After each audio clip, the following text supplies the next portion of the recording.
नमस्कार, आप देख रहे हैं सिटी सेंटर शो। मुंबई से मैं हूं पूजा भारद्वाज। अपनी सरहदों पर लगातार कई दिनों से किसानों का शांतिपूर्वक विरोध प्रदर्शन देख रही दिल्ली आज हैरान रह गई। बीजेपी का विरोध प्रदर्शन हिंसक हंगामे में बदलता हुआ दिल्ली को आज नजर आया। जल बोर्ड के बाहर बीजेपी ने आज प्रदर्शन किया और उसके बाद दफ्तर में जमकर तोड़फोड़ हुई।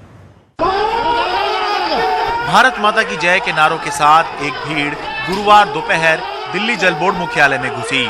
उसने जमकर तोड़फोड़ की।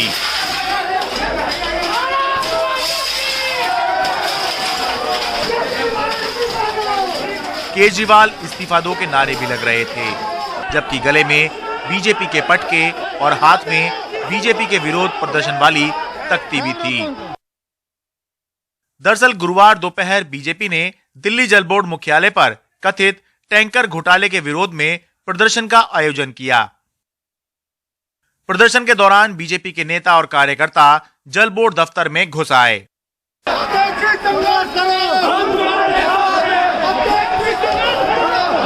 दिल्ली बीजेपी अध्यक्ष आदेश गुप्ता दफ्तर के अंदर देखे जा सकते हैं, जबकि विरोध प्रदर्शन दफ्तर के बाहर किए जाते हैं। दिल्ली जल बोर्ड उपाध्यक्ष और आम आदमी पार्टी नेता राघव चड्ढा का आरोप है कि इस दौरान स्टाफ को चोट आई और धमकी भी दी गई। दिल्ली जल बोर्ड के मुख्यालय को भारतीय जनता पार्टी के गुंडों ने आकर हमला किया, तोड़फोड़ करी। आप देख सकते हैं कि नीचे सारा फर्श पे ग्लास टूटा हुआ है। पीछे की तरफ आप देख सकते हैं पूरा दरवाजे तोड़ दिए, गमले तोड़ दिए, हमारी बेंचेस उखाड़ दी। पूरी तरीके से हमारा जो ऑफिस का सेटअप था, प्रिंटर हो, कंप्यूटर हो, वो तोड़ दिया। डेस्क उखाड़ दिया, अरविंद केजरीवाल जी की फ़ोटो थी उसको तोड़ दिया। मेरे पूरे ऑफिस को तहस नहस कर दिया, वैंडलाइज कर दिया। और खुले तौर पे आज बोल के गए हैं, मेरा नाम लेकर कह रहे थे कि राघव चड्ढा अपने अरविंद केजरीवाल को समझा देना, बहुत ज़्यादा किसानों के पक्ष में बोलता है, बहुत ज़्यादा किसानों का हितैषी बनता है। मैं साफ तौर पर ये तुम्हें समझाना चाहता हूँ कि किसानों का पक्ष लेना छोड़ दो। जबकि बीजेपी का कहना है कि मारपीट तो उसके कार्यकर्ताओं के साथ हुई है। हम लोग जल बोर्ड कार्यालय गए तो वहाँ आम आदमी पार्टी के गुंडे पहले से तैनात थे और उन्होंने पार्टी कार्यकर्ताओं के साथ मारपीट की और पार्टी कार्यकर्ता कुछ नहीं कह रहे थे। वो सिर्फ ये कह रहे थे कि भाई 24 दिनों से आप पानी नहीं सप्लाई कर रहे हो, टैंकर नहीं दे रहे हो। वहीं पर 1000, 2000, 4000 रुपए पर अगर कोई व्यक्ति टैंकर लेना चाहता है तो उसको टैंकर मिल रहा है। कुछ दिन पहले मुख्यमंत्री अरविंद केजरीवाल के घर के बाहर बैठे बीजेपी कार्यकर्ताओं पर सीसीटीवी कैमरे तोड़ने का आरोप लगा था, जबकि उससे पहले बीजेपी के कार्यकर्ताओं पर विरोध प्रदर्शन करते हुए उप मुख्यमंत्री मनीष सिसोदिया के घर में अवैध रूप से घुसने का आरोप लगा था। इस तरह की घटनाएं, हमले, तोड़फोड़ लोकतंत्र के लिए तो नुकसानदायक हैं ही, साथ ही ऐसी तोड़फोड़ से आम आदमी पार्टी का कोई नुकसान नहीं होता। नुकसान होता है आम आदमी का, क्योंकि दिल्ली जल बोर्ड हो या दिल्ली सरकार, ये आम आदमी पार्टी नहीं, आम आदमी के पैसे से चलते हैं। दिल्ली जल बोर्ड हेडक्वार्टर से अपने सहयोगी कैमरा पर्सन अश्विनी मेहरा के साथ मैं शरद शर्मा, एनडीटीवी इंडिया। कृषि कानूनों के खिलाफ दिल्ली की सरहदों पर लगातार प्रदर्शन कर रहे किसानों और सरकार के बीच संवाद की कोई सूरत निकलती हुई नजर नहीं आ रही है। हालांकि दोनों ही जो पक्ष हैं वो एक दूसरे पर जिम्मेदारी डाल रहे हैं। इस बीच सरकार ने ये साफ कर दिया है कि एमएसपी को लेकर उनका रुख सख्त रहने वाला है। इधर किसानों का कहना है कि कोई ठोस प्रस्ताव उनके पास नहीं पहुंचा है। गुरुवार सुबह पूरी दिल्ली धुंध की चादर से ढकी रही। न्यूनतम तापमान 5 डिग्री से नीचे गिर चुका है, लेकिन फिर भी दिल्ली के तमाम सीमाओं पर हजारों किसान धरने पर बैठे हुए हैं। लेकिन सरकार से टकराव टलने के आसार नहीं दिख रहे। सरकार ने इस बार किसान संगठनों को जो चिट्ठी लिखी है उसमें 2 टूक लिखा है। तीनों कृषि कानून में एमएसपी की बात नहीं है, इसलिए एमएसपी का मुद्दा तर्कसंगत नहीं है। बाकी हर मुद्दे पर सरकार बातचीत को तैयार है। आवश्यक वस्तु अधिनियम में संशोधन के प्रस्ताव पर भी बात हो सकती है और बिजली अधिनियम और पराली पर भी प्रस्ताव है। सरकार इन सब पर बात करने को तैयार है। पत्र में कहा गया है कि किसान बातचीत की तारीख और समय तय करके बताए। बातचीत हो सकती है, लेकिन किसानों का कहना है कि सरकार की चिट्ठी में कोई ठोस प्रस्ताव नहीं है। व्हाट्सएप के माध्यम से हमने देखा है, अभी वो आ गया है लेटर, लेकिन बात तो वही है ना, सरकार को हमने बोला था आप इसमें कुछ ठोस लिखकर भेजिए कि आप इन जो तीनों कृषि कानून हैं इनको रिपील करेंगे या नहीं करेंगे। तो ये अभी इसमें कोई ठोस तो हमको दिख नहीं रहा। फिर भी हम कल अपने जो संयुक्त किसान मोर्चा की मीटिंग बुलाएंगे, उसमें इस पे चर्चा होगी, फिर इसका जवाब देंगे। किसान संगठन शुक्रवार को बैठक कर निर्णय लेंगे कि सरकार के इस पत्र का जवाब कैसे और क्या भेजना है। दिल्ली से सौरभ शुक्ला की report, NDTV India. Ghazipur border पर यूपी और उत्तरांचल के किसान लगातार पहुंच रहे हैं, लेकिन अब ये बात सामने आ रही है कि आ रहे किसान और उनके साथ खड़े वहां पर लोगों को पुलिस और प्रशासन के लोग परेशान कर रहे हैं। दिल्ली यूपी बॉर्डर से रविश रंजन शुक्ला की ये ग्राउंड रिपोर्ट देखिए। जिसके पास चीनी वो खोड़ लेता है, जिसके पास आलू वो आलू ले आता है, जिसके पास मटर ले आता है, जिसके पास दूध और दूध ले आता है, जिसके पास अनाज वो आटा ले आता है, चावल ले आता है। माल तो किसान का ही है, जनता भी आप भी किसान का ही खा रहे हैं। आप अपनी नौकरी को फंडेंगे समझ लो, अपनी मेहनत समझ लो। दिल्ली यूपी बॉर्डर पर आंदोलन कर रहे हजारों किसानों को बाबा मोहन सिंह के लंगर से गर्म खाना मिल रहा है। पहले भुज आपदा में, फिर नेपाल के भूकंप में और हालिया के कोरोना काल में लाखों लोगों को खाना खिलाकर प्रशासन की वाहवाही ले चुके हैं। लेकिन अब किसानों को खाना खिला रहे हैं तो उनसे पूछा जा रहा है कि इसके पैसे कहां से आ रहे हैं। किसानों के लिए और मजदूरों के लिए और जवानों के लिए लंगर लगाने के लिए। जब यहाँ किसान पड़े हैं अपने हकों के लिए, अपने हक मांग रहे हैं सरकार से, तो हमारा फ़र्ज बनता है हर जगह जाकर लंगर लगाना, जहाँ भी ऐसा समय होता है। हमने कच्छ भुज में भी जाके लंगर लगाया था, नेपाल में भूचाल है वहाँ भी चावल भेजे, वहाँ भी लंगरों का किया था। और भी जहाँ भी कोई ऐसी विपदा आती है हम लंगर पहुँचाते हैं, लंगर लगाते हैं, खाना खिलाते हैं, हमारा धर्म है ये। जैसे पीलीभीत के बाबा मोहन सिंह हैं, वैसे ही हल्द्वानी से लेकर बरेली और दिल्ली तक फैली उनकी संगत है। गाजीपुर में जो तमाम सारे किसान हैं वो लगातार उनकी संख्या बढ़ती जा रही है और यही वजह है कि गाजीपुर में उनके खाने पीने के लिए आप देख सकते हैं कि अब अत्याधुनिक जो रोटी की मशीनें हैं और जो राशन है वो तमाम सारा यहाँ पर आ रहा है। और कई सारे ऐसे धार्मिक संगठन भी हैं और उनसे जुड़े हुए लोग हैं जो यहाँ पर किसानों की मदद करने के लिए आ रहे हैं। अभी आप देखिए सारी जो महिलाएं हैं ये दिल्ली के आसपास की हैं जो यहाँ पर सेवा करने आती हैं। अपनी आमदनी का 10वां हिस्सा देने के लिए ये दिल्ली के छतरपुर से आए हैं। सारे किसानों ने पोती है, गलत प्रपोजल बना के भेजते हैं कि हम तो किसान संगठनों से बात करना चाहते हैं, लेकिन किसान। वहीं बरेली से गन्ना किसान आलमजीत सिंह भी राशन लेकर बाबा मोहन सिंह के पास पहुंचे हैं, लेकिन उन्होंने कहा कि जगह जगह पुलिस रोक रही है और गांव-गांव जाकर किसानों को डरा रही है।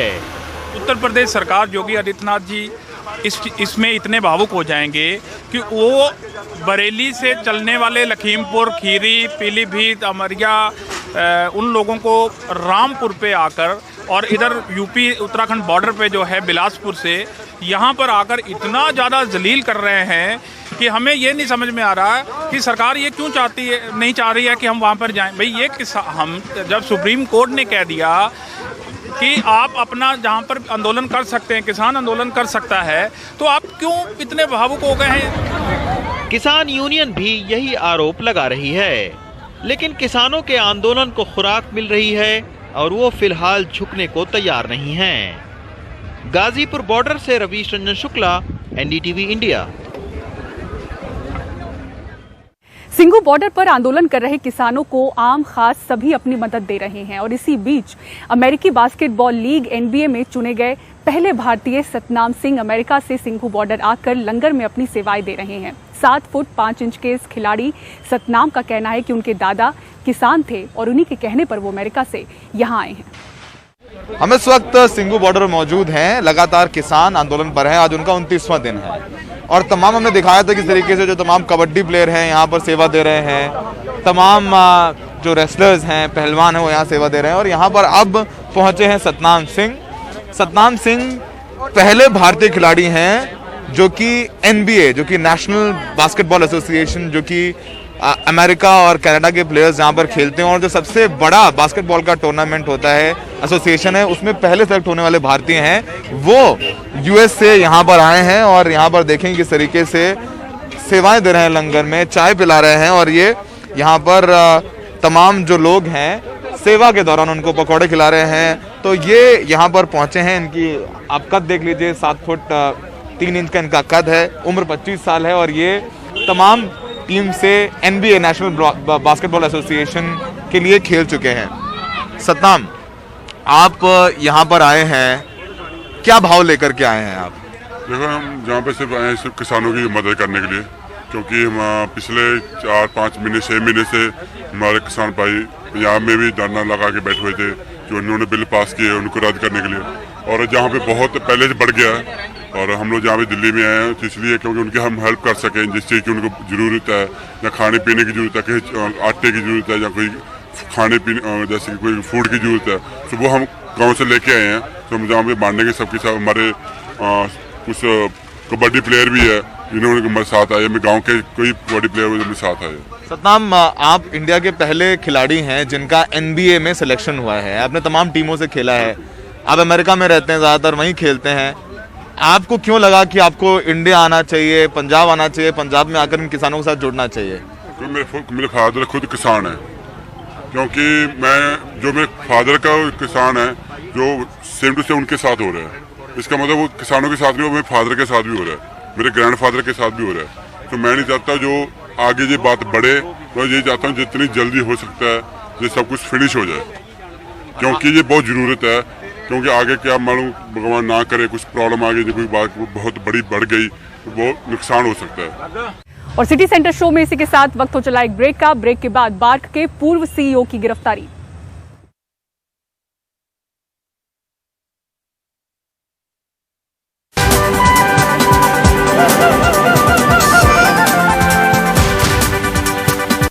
इस कोरोना काल में हार्ट अटैक और उससे हो रही मौतें लगातार बढ़ती जा रही हैं। कई ऐसे अस्पताल हैं जहां 10 से 20% मौतें बीते समय की तुलना में ज्यादा हुई हैं। हार्ट अटैक की वजह से युवाओं की भी संख्या इनमें ज्यादा है और सबसे बड़ा कारण है कोविड फोबिया के वजह से अस्पताल देरी से पहुंचना।